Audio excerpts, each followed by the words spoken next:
Hi, I'm Alex Douglas, and I'm here with Mr. Harnden, a very integral part of our Cedar Springs School District. Thank you for joining me today. Thanks for having me. All right. A lot of us know the Harnden that we see now, you know, the one involved in soccer and theater and all that other stuff. We want to know a little bit more about the you that we don't see. So where did you grow up? I was raised in a city called Freeland, Michigan, which is in between Bay City, Midland, and Saginaw, like right in the middle of it all. So it was about 15 minutes from each of the cities. And I went to a little tiny school, well, not a tiny school, it was a Class A school called Bay City Western, which is in sort of like the same demographics as Cedar is. But our school is a lot bigger. I graduated with a class of 376, and my school was a 6 through 12 school, so we had all those grades. So realistically, we had like almost 2,000 plus kids in our building. So it's a little different, similar but different than Cedar Springs. Now, when you went there, were you a very exemplary student? Were you like upper echelon or? I think exemplary would be the right term. I was, I had a problem with like going to class my junior year of high school, if we're gonna be very honest. And then as far as like academics goes, I mean, I graduated like a 3.3, but you wouldn't catch me in the library doing reading or research or putting any extra effort. More often than not, I was more about doing stuff in the theater and doing that aspect. But I don't think exemplary would be the right term to use as far as student goes. I was a good kid, I didn't get in trouble much, but I definitely spent more time and more effort in the technical theater side of things than the academic side of things. That sounds like a few people that I know. Also a few that I know. As you were growing up, who did you really like gravitate towards? Who was one of your big inspirations, and what kind of lessons and life lessons did you take from them? I think the biggest one for me, like when I think back to that stuff, is the high school experience. I had two people during my high school career that were really like integral to my success and to my experiences then that really carry over today. One was the person that was in charge of our technical theater department. His name was Dave Danisberger.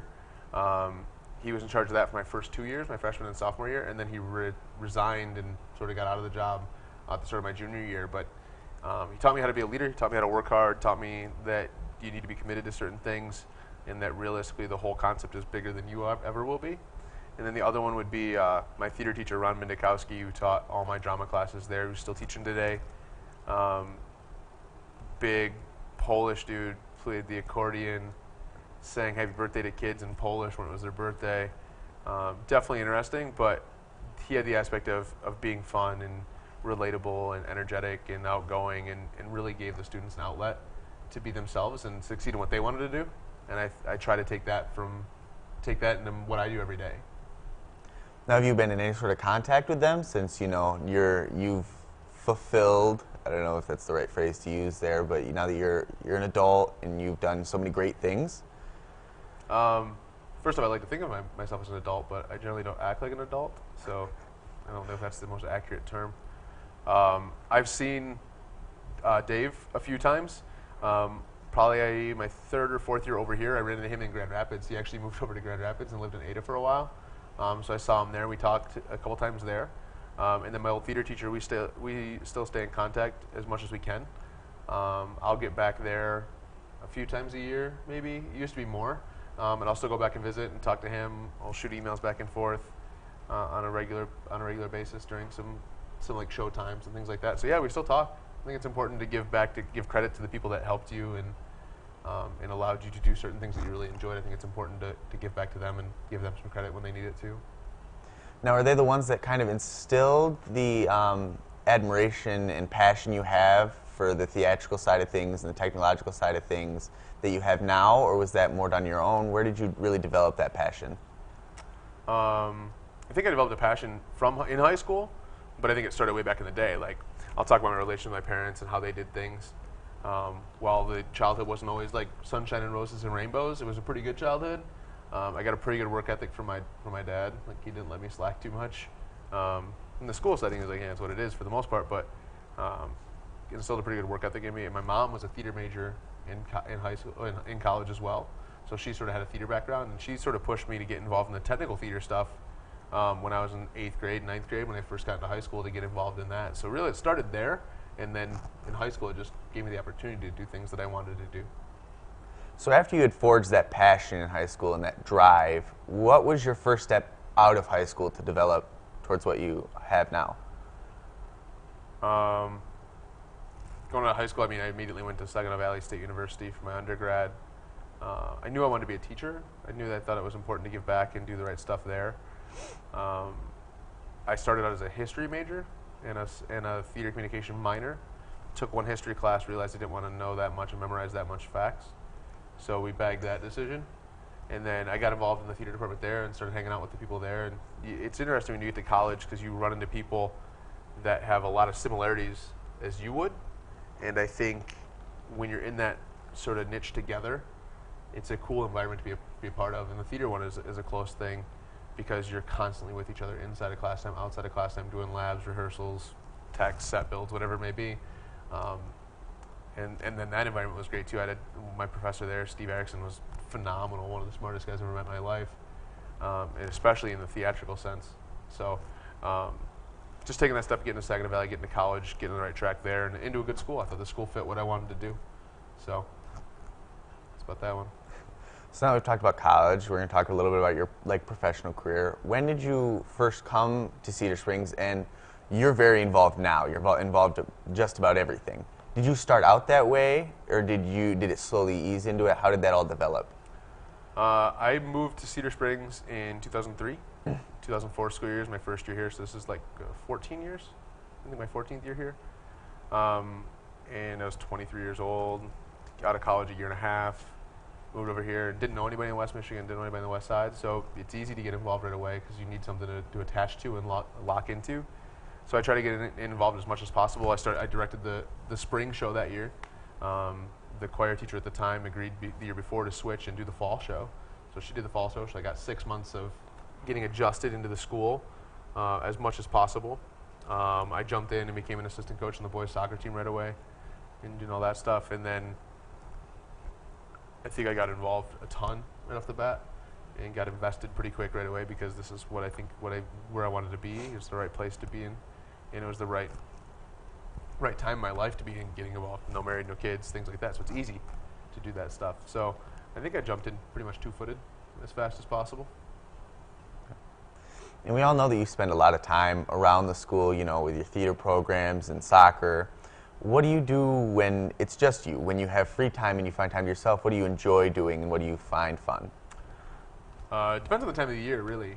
Like, I think wintertime, there's not much to do. I used to ski a ton when I was a kid, but I don't really view Cannonsburg as a trip that I want to take. Summertime, spend a lot of time on the motorcycle, spend a lot of time doing things with friends, just relax in the summertime. I really like water. I think that's the next plan, is trying to buy a house on the lake and getting out of the city, but getting onto a lake where I can enjoy that. I think trying to be a better coach is something I try to do a lot of times. We take college coaches or coaching license classes. You coach camps. We work at things as much as possible, just to try to make myself better too. I'm not going to do things that are just run-of-the-mill entertaining stuff for the most part. If I'm going to do things that invest my time in, I'm going to do things that are going to make me a better teacher or a better coach. And I think when you take that time outside of the classroom and outside the school, but still focus on that stuff, it still helps a little bit. Hard to get a break sometimes, but most of my time is spent around here, especially for the 9 months of the school year. I mean, I'm here to be here and be committed to what I do. So you'll see me a lot around school in the 9 months of school's in session.